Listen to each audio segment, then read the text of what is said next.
Yes, everybody, what is happening? My name is Stephen Howson. This is Full Time Devils. This is the huge United versus Liverpool debate. There's only one thing that we could do, couldn't we, this week, but it's the biggest game in English football. So to join me, I am joined by Chris Pajak of Redmen TV. I am joined by producer Jamie from SPORF, and I've also got Statman Dave joining us as well. So we've got two Scousers, two Manx, and we are going to talk about all the big topics from United and Liverpool. We're going to talk about Klopp and Mourinho. We're going to talk about Lukaku and Firmino. We're going to talk about who's going to finish higher, memories and all that sort of stuff. We're going to get your comments as well. So get commenting, and we're going to be reading some of them out as we go along. But the first thing that we're going to talk about is, I'll start with you, Chris.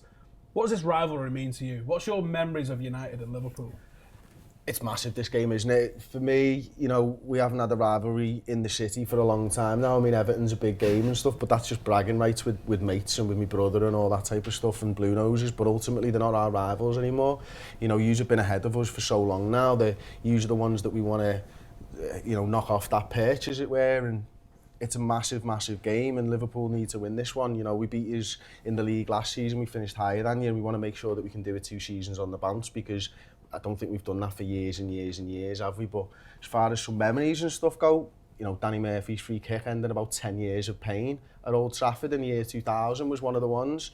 And then randomly enough, the 3-3 draw in '94, Razor Ruddock, you know what I mean? Those are the ones that stick out for me, like. Because you had the really distinctive green kit with the massive Adidas stripes over the shoulder, didn't you, for that? That's a memory that sticks out for mine. The earliest one I've got is that grey, I think it's a grey Flecked kit, 89-90, yeah. Yeah, that's the first one I can remember. Dave, what does it mean for you? It means a lot. I think, like sort of Chris is saying, it's that rivalry, it's the hatred between the two clubs, but the respect as well. And I think that's the biggest thing about it. It's the respect that you want to beat Liverpool. You know, the games against Leeds are big, the games against City are big, but every season when you're looking for the games, it's always when you're playing Liverpool home and away. And it's the biggest game for me. It's the biggest game in the world. It's bigger than any team you're going to play. Liverpool is the big one. And I think in terms of memories, the Berbatov hat-trick is one that really stands out for me. It was a great game. There was a lot of emotion in that. United go 2-0 up. Gerrard, I think, scored twice, 2-2, cheeky little free kick, really good free kick. You have that emotion of, we had the lead, now we don't. Liverpool could beat us here, you got the momentum. Then Berbatov scores a bicycle kick and you're like, wow, this is football. This is one of the biggest games between these two clubs, and someone has just pulled that out of the bag. Jamie, is this the first game you look for? Is this the biggest game in English football? Absolutely. So growing up for me, I'm from a town in between Liverpool and Manchester, close to Liverpool, obviously. So everyone either supported Liverpool or Manchester United. So for me, it is a derby because it's like the two cities either side. And as Liverpool fans, as kids in the 90s, there was just no contest. Like every week, every year, we were getting battered by United on the pitch. They were finishing above us in the league, and it's criminal. It's so disappointing. And now I feel like we're getting to that parity. We're getting kind of back up the table. We finished above you last season. Hopefully do it again this season. And memories. There's only one game that That's I remember. a nice trophy for you to stick in the cabinet, isn't it? Finished above United. Well, it's probably as many as you'll win this season. So. Yeah. Right then. Next topic that we're going to be talking about is Mourinho versus Klopp. I'm going to come to you first again, Chris. Who's proving themselves to be the better manager, and why is it Jose Mourinho? I think Jose Mourinho he's a top-class manager, do you know what I mean? Tactically very astute, but I must admit, I genuinely believe that he has seen his best days. They're behind him now, and he'll always win trophies because he's always going to a club that can win trophies. But for me, he relies more on talent than he does on tactics nowadays. And, a better suit for Liverpool is Jurgen Klopp. Clearly the most successful manager is Jose Mourinho, but I don't think Jose Mourinho would work at Liverpool.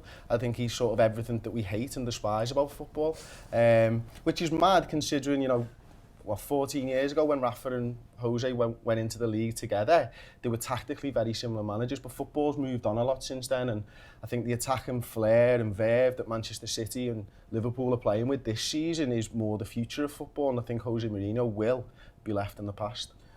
I'm not sure that's the case, because I do often think that when there's a trend for one thing, the antithesis of that trend is always going to end up being fairly successful. We see everyone goes 4-2-3-1, 4-3-3, Leicester play a counter-attacking 4-4-2 and win the league out of nowhere. I always think that there's someone that can be an antidote to that, and while I completely agree, Rafa and Jose are, or were, very similar. The fact that Rafa's now struggling to keep Newcastle in the Premier League while Jose's second, I think speaks volumes. And I think if you have to look at people are constantly comparing Guardiola. Flip reverse it though, where the Newcastle finished with Jose Mourinho and where the Man United finished with Benitez, because I bet you they're pretty similar. I don't think they would be. And what I was going to bring up was, if Guardiola had come to United and Mourinho had gone to City, would the results be any different? Would City be top and United be second? I'm pretty sure they would. No, I don't. I think Guardiola makes Manchester United a better footballing side. You think he would have accepted having Chris Smalling trying to play out from the back? And no, because what he does is he just buys new centre-backs until he finds the right ones. Do you think that's not going to have been available, is it though? Why not? The centre-backs were there for City to buy. I think that's the thing. Mourinho hasn't bought them. It's the signings, right? Like Mourinho has gone on to win the Premier League. Well, sorry, Mourinho's not winning the Premier League this season because he didn't sign a fullback for 50 mil and another fullback and a goalkeeper. City finished third and bought an entire new back line, including a goalkeeper. Yeah. I think if anyone had the opportunity to do, if you had the opportunity to do that, you're going to probably be first. And that's what I'm saying. I think that we are as good as we there could for be. Manchester United to go and do it. You know, you've built up a commercial success as a business over the last 20 odd years, 30 years nearly. You've got the money to be able to spend there. You've just not got the manager who is willing to make that. I think you have, of course you have. I mean, you look at what Guardiola's putting up with or not putting up with. You know, he brings in the goalkeeper from Barcelona who he'd worked with, 30 million quid, sacks him off because it's not working, do you know what I mean? And it's that ruthlessness that maybe Mourinho's lost. Do you think he's lost that, or it's just the constraints of the board? Because I see Mourinho obviously spending big. We spent big on one marquee player, and I think that's the club willing to do that because they know it's going to bring press and it's going to bring eyes and clicks and stuff like that to the club. But those other players, those 30, 40 million pound players, and 19 of them, like Guardiola's been given, that's not there available for United, I don't think. Because it should be. We didn't sign Perisic on the back of $1 million or two for 30, 40 million. Proving that we don't have that sort of money available. But you've signed, what was it, Lindelof for like 35 million, you know what I mean? He's spending big on players and he's not identified the right players, and although he's been there for 2 seasons now, for me, he's not really created a team. He's created a team of individuals who are getting by on pure talent. It's why Manchester United are doing so well in the league. It's not because he's created a culture around the club like Guardiola's created or Klopp hopefully is creating. It's literally, he's got the most talented players playing in some of those key positions that he's signed, and they're winning matches for you. But then on the flip side of that, the defence is, like we mentioned, is quite poor, and what Mourinho's done with that defence to go on and still win the Europa League, you know, something that Klopp got to that final, and he didn't have the grit and the determination to maybe see that game out. And I think that is the difference between the two managers, that Klopp, his football is brilliant, it's exciting, it's pressing, it's good, but when it comes to those cutthroat games, you're talking the Champions League final as well against Bayern, didn't quite get over that line. And I think that's the difference to Mourinho. Yeah, he uses the dark arts, but it gets that extra 5% and it'll win you that trophy. And I think that's the difference between the two guys, is that Mourinho is willing to do that, maybe Klopp isn't. So until maybe Klopp can sit back and say, look, right, we can now sit back and defend and organise ourselves, I think Mourinho can do that easy. Klopp struggles to do that. I think if you take it back to Klopp versus Mourinho, I think the main difference is Mourinho's never built a legacy at a club. I think the most he's been at a club is 3 seasons, maybe 4. And Klopp, you know, at Dortmund, he was there for, 5 seasons? 7, and Dortmund is still a big team. Obviously, they're not as good as they were with Klopp, but, you know, you lose Klopp and that's what happens. I think you could legit see Klopp being the Liverpool manager for the next 5 years. I think that's how long he's got left on his new contract. Dario O'Grady was at Crewe for 25 years. He won Jack. It's not sometimes about what you do. What's a legacy as well? You know, Mourinho Champions League into Champions League. When Mourinho burns out your club, what do you do? Where do you go? You know, Mourinho always wins the title in his second season. That's what he's built his career on. But he's not going to win it this year. So what's he going to do? Win it third.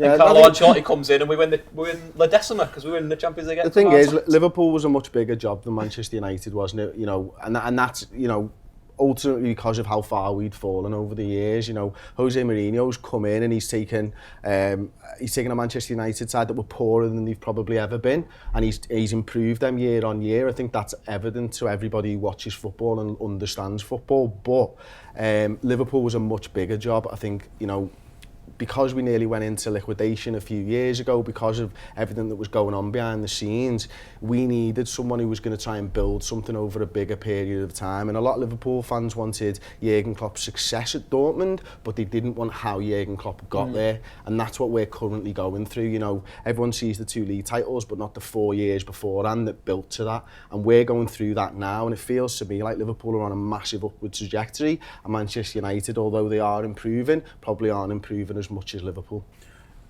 Totally aside from this topic, but I think it's something worth talking about, is because I'm always for patience. I see the size of these jobs And when you have a constant turnover of managers, it baffles me how Chelsea remain so successful when they do it. And Real Madrid do the same thing. Are you in favour of giving someone time, allowing yourselves to go through a leaner period for that eventual success? I think we're through it, mate. I think we're at it, hopefully towards the end of it. It's been a long time since we've won any decent trophies. All right, let's say 2-3 more years' time, Klopp's still not managed to deliver a title. Is that good enough? No, it's not. No, because of the improvement that he's shown in his 2.5 years, I think you would expect us to be challenging. The difficulty is, and this is what it comes down to, is that, you know, it's the league title that we want, and there's 20 teams vying for it every single season. It seems to be getting harder and harder to win the league. And, you know, Manchester City, unfortunately, it might be that everybody kind of has to sit there and bide the time for a few years, because the way they're playing this season, it might be that no one gets near the title for a few years. And we thought that when Mourinho's Chelsea won their second title. It was like, I didn't see them ever losing. And then, I think it's a different style and a different way to win the league and a different concept. And I kind of agree, but then at the same time, I think Mourinho's really well set, like Howson spoke about before, about being the anti-Guardiola and actually getting a methodology with this Manchester United side to do that. I could see United doing that next season. I just couldn't see Klopp catching up that far.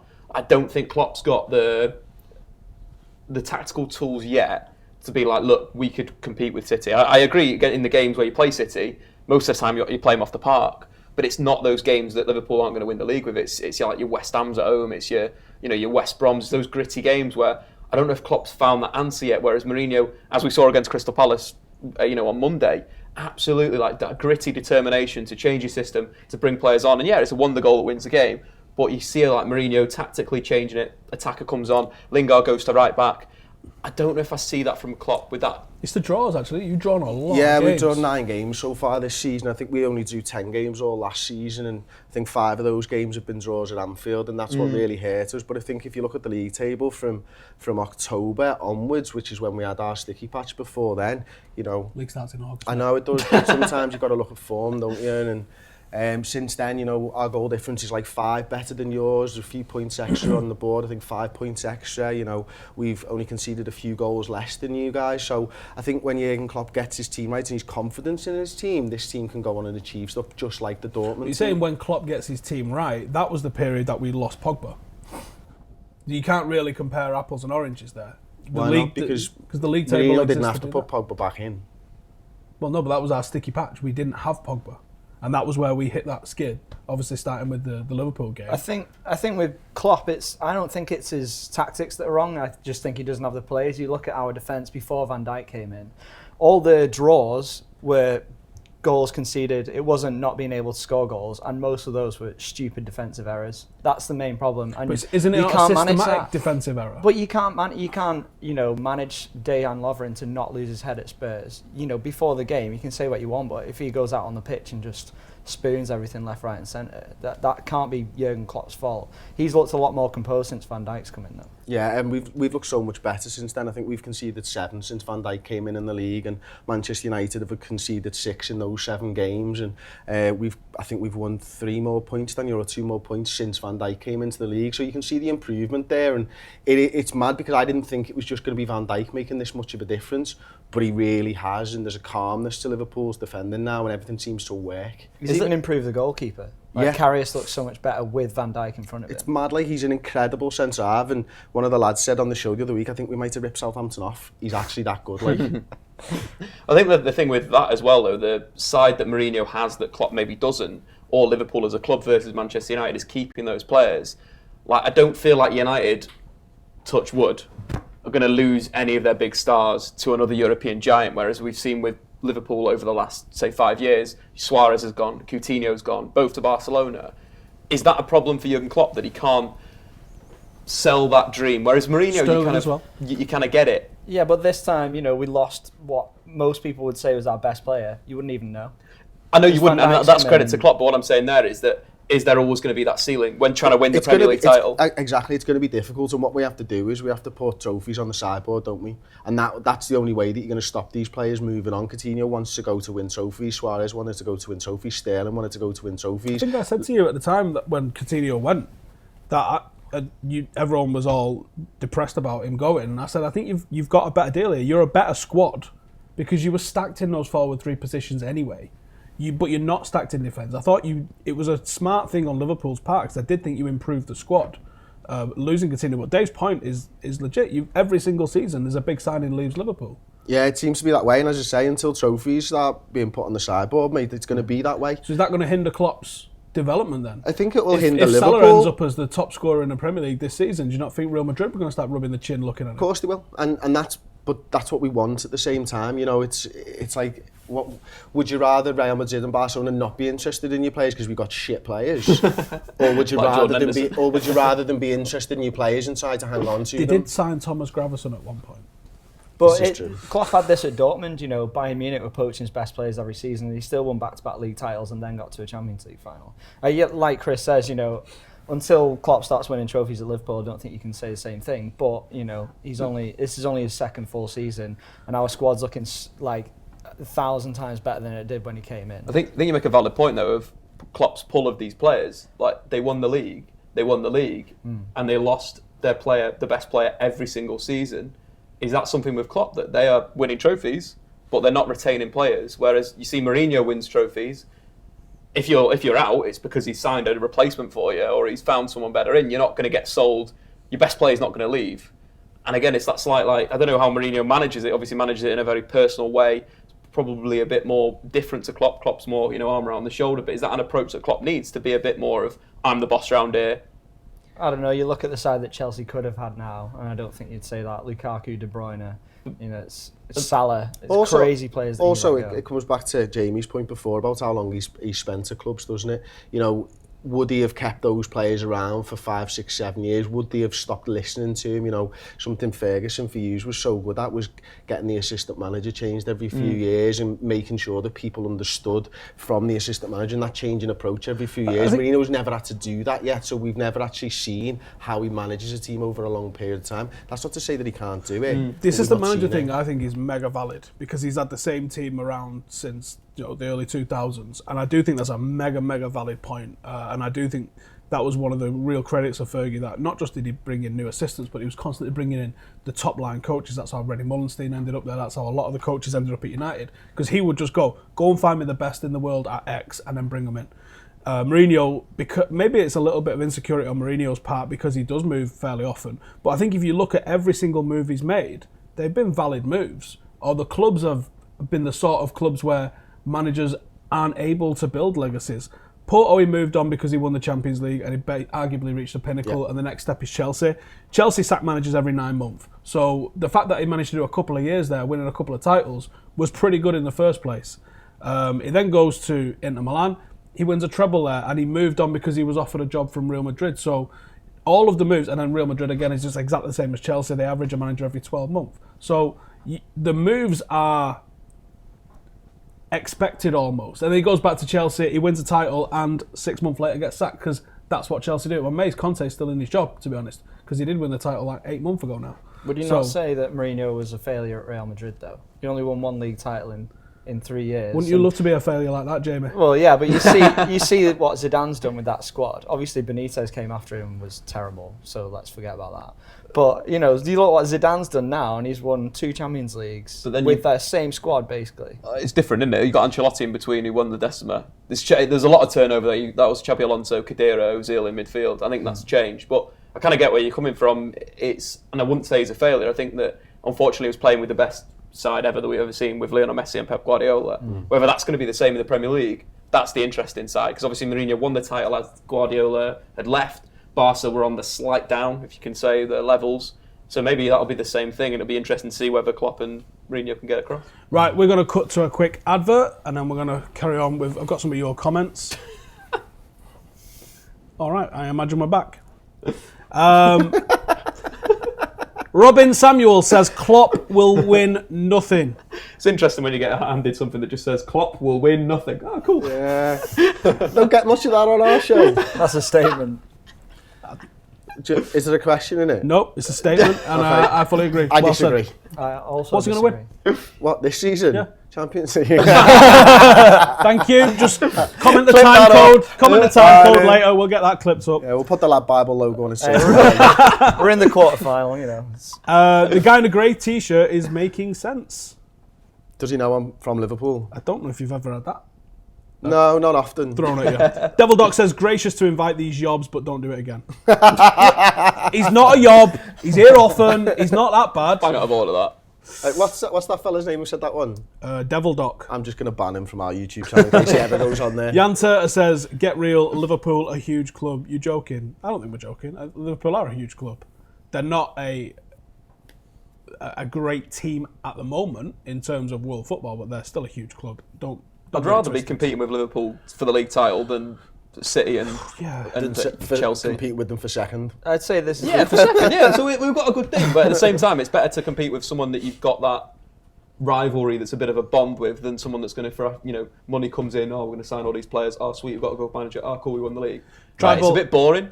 Tribal RA says, Liverpool burn out after 30 minutes in a lot of games. If they're not 2 or 3 up by then, they struggle. 15 of our goals this season have come in the last 15 minutes of the games. 15 more have come in the last, other 15 segments. So we've scored more goals between the 15 and 30th minute, but we've also scored the next 2 highest segments of the last 30 minutes. So that's actually completely false. I was looking at stats for that in terms of the pressing and the tackling. In the game against Tottenham in the first half, there were 10 tackles in the opponent's half. They won 5 of them. Second half against Tottenham, there were 5 in the opponent's half and 2, so it dropped off by a half. So you could also acclimatise that for not the lack of work rate, but them being a little bit tired. On the flip side, to your point about the goals being scored later, that's usually because Liverpool start early, score an early goal, and they sit deep, and then they counter-attack, which obviously plays to your strengths. So I kind of agree with the 30 minutes. I'd say first half, second half is quite a good thing. I still completely disagree because you can look at the Tottenham game in isolation, but if you look at Liverpool over the course of the season, we take peaks and troughs through games and we are told to sort of rest for minutes and stuff like that. I think that's probably the answer to the question. It's not being lazy or anything like that. It's the actual what happens. Yeah, Dortmund used to do that a lot. Last season, I think if you were to look at Liverpool, we did tire a lot. We weren't rotating the squad as much, but this season, Klopp's managed to rotate more than any other manager, averaging about 4 a game through the December period. So what we've been able to do is keep players a lot fresher. Mo Salah, he's played loads and loads of minutes this season, not had many games rested, although we managed to rest him against Porto. But he takes 5-10 minutes off during a game. He doesn't join the press for every single one and stuff like that. And we've worked a lot smarter because Klopp saw last season that was the case. We were tiring and we've changed it around. And I think on the surface you can say that, but if you watch Liverpool like I do, you'd probably disagree. It's nice that we could rest half the team again in the round of 16 of the Champions League as well. Good luck next week, boys. Shut up, Jamie. I didn't go to Sevilla and watch a 0-0 draw. I don't know what you're talking about. Right then. Don't worry, mate. I went to Real Madrid away a few years back and Rodgers played freaking Colo Torre and all the reserves. It was like, when you're like, oh my word, are you kidding me? I've come all this way and you put the reserves out. Nice one. Topic number 3. Jamie, who's going to finish higher in the league? I mean, it all comes down to this game, doesn't it? Really, it really does. I think if you look in the run-ins, they're very similar. You've got to play City at the Etihad. We've got to play Chelsea away, both tough games. We've got the derby coming up, but it's not really a challenge for Liverpool at the minute. I think it really does come down to the Old Trafford game, and we've not had much success at Old Trafford. Won 2 in the last 10 years, I think. You beat us last when Moyes was there. Yeah, that was the 3 penalties game, wasn't it? That was such a bad day. I missed all 3 goals. All 3 goals I missed. I had to go shopping. It was 0-0 as far as I'm concerned. Gerrard could have had a hat-trick of penalties and missed the 3rd, and then Suarez. You have to do the big shop. I had to go shopping with the ex-girlfriend, and we had a row, and then I watched United and Phil Jones have an absolute meltdown, and then we had to go shopping again. Why were you going shopping with your ex? That was when we weren't... But I think... I think United have been lucky in recent seasons. I think if you look at last season, I think it was an offside Ibrahimovic goal that got you a 1-1 draw. Who cares, Jay? You look at the 0-0 this season. Where's your VAR then, eh?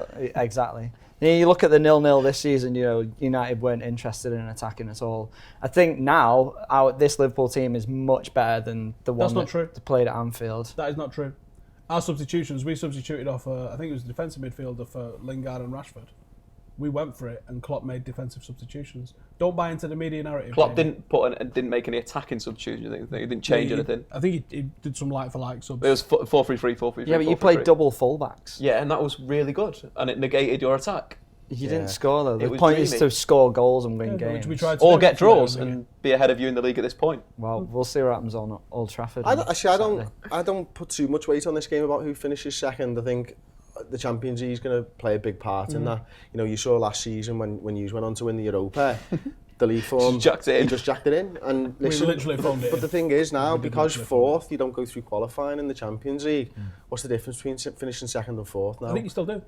I think for this season, maybe you do, but next season you definitely don't. Really? I thought it was next season that when they were saying fourth is in. I thought I read it as it was still qualifying. I might be wrong, so apologies if I am on that one, but seriously, like, second and third, I think that's probably where we're looking at. Get your comments in as well. We're going to be talking. I'm going to come with Chris in a second. Who's going to finish higher, United or Liverpool? So go on, just name it. Just give us the short. LFC.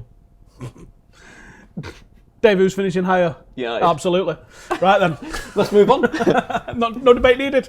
No, I think It does definitely rely on this game. I think I wouldn't be shocked to see Mourinho draw this one, but we've got a very good record at home, apart from against you lot. And I do think that if we do, I think winning it puts 5 points between us. yeah.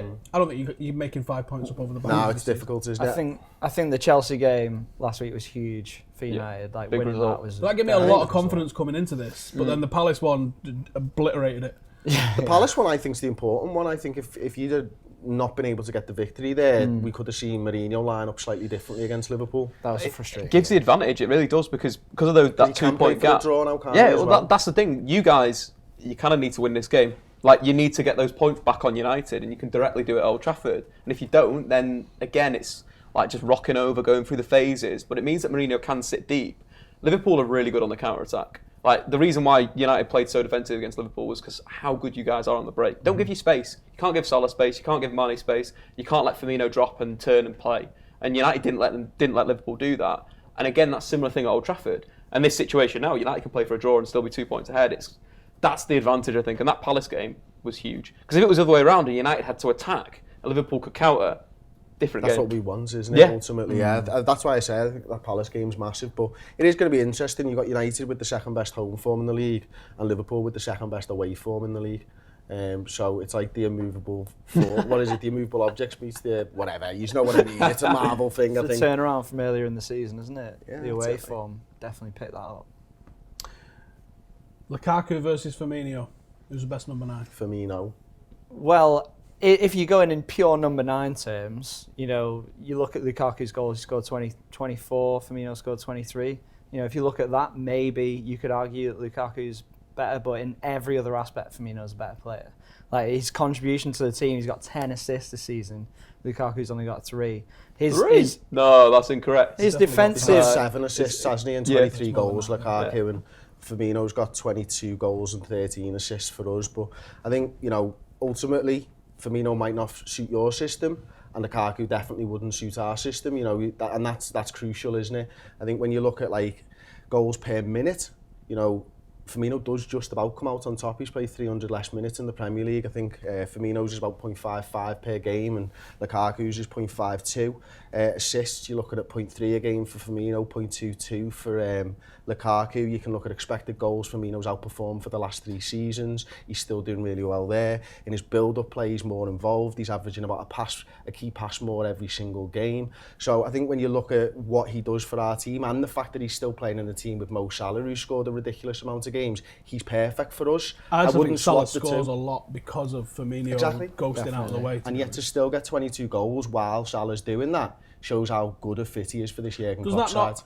There's a little bit of a, you know, the mid-90s Newcastle about this Liverpool side, I think, where you are so gung-ho going forward and shambles at the back that you end up scoring a lot of goals.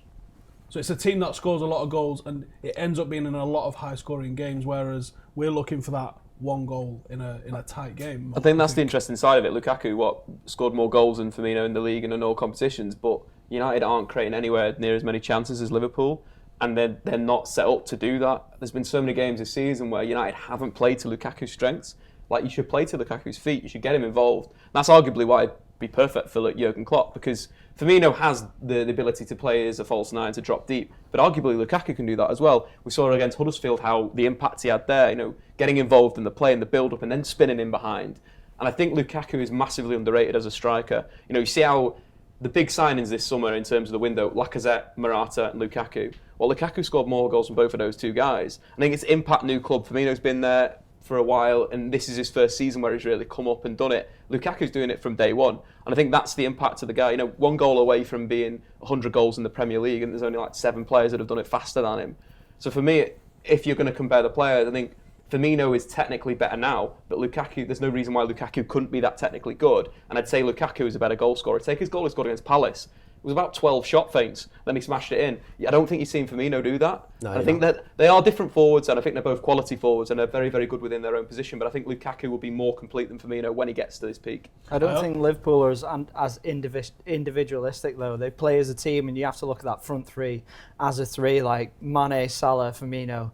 There's just no question whether that's better than, you know, Lukaku, Martial and Lingard, or Rashford, or whoever Sanchez, whoever you want to put in there. Yeah, he's not scored as many as Mane, who's supposedly having a bad season. It's bad though, isn't it? Because you look at Lingard and you think to yourself, wow, he's stepped it up massively this season. Lukaku's come in and done really well for Manchester United as well. But has Rashford really done as well since Sanchez has been brought in? He's been injured. But has he been injured for all 8 of those games? Has he? Yeah. He's played in the middle of them, but he's coming back from injury. He's been injured. But he's played in the middle of them. And big impact against Palace. Like against Palace, it changed the game, and I think that's the quality of the player. He's a quality forward, but I wouldn't swap our front three for your front three. No way, shape or form. No, me neither. I won't take yours. It's rubbish. Right then, it's the last one. This is where everyone's going to look like an absolute muppet, Chris. Apart from me, because I'm going to get the score right, and it's 2-1 to Liverpool at Old Trafford. Right, start with you, Jay. What score is it going to be? I'm also going to go for 2-1. I did think it could either be 2-0 United or 4-2 Liverpool. You think 2-1 United? That's a... No, I think I'm going to go with 2-1 to Liverpool. David? 2-0 United. 2-0 United? Yeah. Or a 0-0 draw, which I hope for the most. Again? 3-1 again, I forgot another choice. You think you'll score 3 goals at United? This is... Yeah. And only concede 1? We scored 4 against City and they've got the best defence in the league. I'm going to say 1-0 and I'll have no fingernails left. That is what I'm going to say. You guys let me know what you want in the comments, what you think it's going to be, how you think we're going to line up, what score it's going to be. The answers to all of those questions, who better, Firmino or Lukaku, Klopp or Mourinho, like all of that sort of stuff. Who's going to finish higher in the league? Get it all in the comments. Go give Redmen TV a subscribe. Go ahead, give us a TV. We'll take one of them with us. Nice one. Bring a Scouser in. Give them a subscribe if you're a glutton for punishment. They actually do have some good analysis, especially if you're looking for a little bit of like maybe some of our future opponents. That might be worth checking out. I obviously don't think you're going to go check it out just because it's Liverpool. Go check SPORF out as well. They've got all sorts of stuff going on SPORF. Give Statman Dave a follow, and if you're going to throw out a subscribe, you might as well throw one out to me as well on YouTube if you're doing that. Thank you guys for watching. We will see you. Oh, we've got loads coming out this week over it. We've got the podcast coming later and everything. Make sure you tune in for all of those, and we'll see you on Saturday for the biggest game in English football. Laters.